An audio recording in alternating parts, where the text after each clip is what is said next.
വനിതാ ലോകകപ്പിൽ കേരളത്തിന് വേദി നഷ്ടമായി എന്നുള്ള പ്രധാനപ്പെട്ട ഗൗരവമുള്ളൊരു വാർത്ത കൂടിയുണ്ട്. കേരളത്തിന് അനുവദിച്ച 5 വനിതാ ലോകകപ്പ് ക്രിക്കറ്റ് മത്സരങ്ങൾ കാര്യവട്ടം സ്റ്റേഡിയത്തിൽ നടക്കില്ല. സ്റ്റേഡിയം സംരക്ഷിക്കുന്നതിലെ വീഴ്ചയാണ് മത്സരങ്ങൾ നഷ്ടമാകാൻ കാരണമായത്. ടി.എസ്. ഹരികൃഷ്ണ ചേർന്നുണ്ട് വിവരങ്ങളുമായി. ഹരികൃഷ്ണ, 5 മത്സരങ്ങൾ നടക്കാനുണ്ടായിരുന്ന ഒരു അവസരമാണ് കൈവിട്ടു പോയത്. കൃത്യമായി സ്റ്റേഡിയം പരിപാലിക്കാത്തതാണോ ഒരു വീഴ്ചയായി ചൂണ്ടിക്കാണിക്കുന്നത്? എന്തൊക്കെയാണ് വീഴ്ചയായി പറയുന്നത്? സ്റ്റേഡിയം കൃത്യമായി സംരക്ഷിക്കാത്തത് തന്നെയാണ് ഈ മത്സരങ്ങൾ നമ്മുടെ തിരുവനന്തപുരത്ത് അതല്ലെങ്കിൽ കേരളത്തിൽ നിന്ന് അകന്നു പോകാൻ കാരണമായത് എന്നാണ് KCAയുടെ ഒരു വിലയിരുത്തൽ. അതായത് സെപ്റ്റംബർ മാസത്തിലാണ് വനിതാ ലോകകപ്പ് ഇന്ത്യയിൽ നടക്കാനിരുന്നത്. അതിൽ 5 മത്സരങ്ങൾ തിരുവനന്തപുരം കാര്യവട്ടം സ്പോർട്സ് ഹബ്ബായിരുന്നു നടക്കാൻ വേദിയാകാനിരുന്നത്. അതിനുവേണ്ടി തിരുവനന്തപുരത്തെ പരിഗണിക്കുകയും ചെയ്തിരുന്നു. പക്ഷേ കഴിഞ്ഞ ദിവസം ICCയുടെ ഫിക്സർ വന്നപ്പോൾ അതിൽ തിരുവനന്തപുരം ഗ്രീൻഫീൽഡ് സ്റ്റേഡിയം അതിൽ ഉൾപ്പെടുത്തിയിരുന്നില്ല. നമ്മൾ അന്വേഷിച്ചപ്പോൾ മനസ്സിലാക്കാൻ സാധിച്ചത് തിരുവനന്തപുരം കാര്യവട്ടം സ്പോർട്സ് ഹബ് സ്റ്റേഡിയവുമായി ബന്ധപ്പെട്ടുള്ള അത് സംരക്ഷിക്കുന്നതുമായി ബന്ധപ്പെട്ട് ചില പ്രശ്നങ്ങൾ നിലനിൽക്കുന്നുണ്ട്. അതാണ് സ്റ്റേഡിയം വിട്ടുപോകാനുള്ള കാരണം, വേദി ഒഴിവാക്കാനുള്ള കാരണമായി അറിയാൻ സാധിച്ചത്.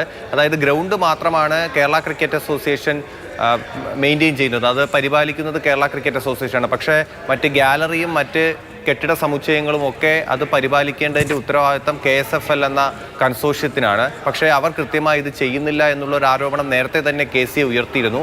ഇതിന് പിന്നാലെയാണ് വലിയൊരു അന്താരാഷ്ട്ര മത്സരം ഇവിടെ നടക്കാൻ, ICCയുടെ വലിയൊരു ഇവൻറ്റ് നടക്കാനിരുന്ന ആ വേദി നമ്മളിൽ നിന്നും വിട്ടകന്നത്. ഇത് വലിയ ഗൗരവമുള്ള വിഷയമാണല്ലോ. ഈ KCAയുടെ ഭാഗത്തുനിന്ന് ഉൾപ്പെടെ പ്രതികരണങ്ങൾ എങ്ങനെ വരുന്നു? ഈ കൺസോർഷ്യത്തിൻ്റെ ഭാഗത്തുനിന്ന് പ്രതികരണങ്ങൾ വരുന്നുണ്ടോ?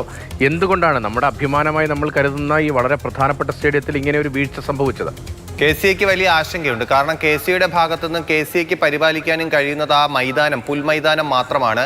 ദിവസങ്ങൾക്ക് മുമ്പ് അവിടെ ഒരു സിനിമ ഷൂട്ടിംഗ് നടന്നിരുന്നു. ആ സമയത്ത് പുൽമൈതാനമൊക്കെ വൃത്തികേടായി, അത് കേടുപാടുകൾ സംഭവിച്ചു എന്നുള്ള ഒരു KCA വൃത്തങ്ങളിൽ നിന്ന് നമുക്ക് അറിയാൻ സാധിച്ചു. അങ്ങനെ അത്തരം പ്രവൃത്തികൾ ചെയ്യുമ്പോൾ അത് പുൽമൈതാനത്തെയും ബാധിക്കും, ആ പിച്ചുകളെയൊക്കെ ബാധിക്കാൻ സാധ്യതയുണ്ട്. മാത്രമല്ല ഗാലറിയിലെ കസേരകളും മറ്റുമൊക്കെ ബാധിക്കാൻ സാധ്യതയുണ്ട്.